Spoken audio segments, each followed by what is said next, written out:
भावना गवळी यांच्या महिला उत्कर्ष प्रतिष्ठानचं बँक खातं गोठवण्यात आलंय। कर थकवल्याप्रकरणी आयकरने ही कारवाई केली आहे।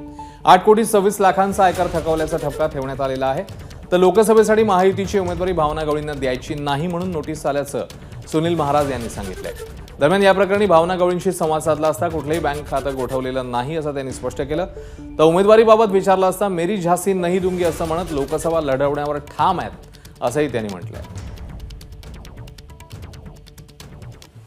तसे माझे कुठलेही खाते गोठवलेले नाही आहेत। अर्थात कोर्टानेच आरोपींचे खाते गोठवलेले आहेत आणि हे जे काही चर्चा वेगळी त्याला दिशा दिली जाते काही। आता सगळ्यात महत्त्वाचं आहे की मी राजकारणामध्ये आहे, उद्याची लोकसभा निवडणूक होते आहे आणि अशा परिस्थितीमध्ये काही लोक षडयंत्र या ठिकाणी करून त्याला वेगळी दिशा देण्याचं काम करत आहेत।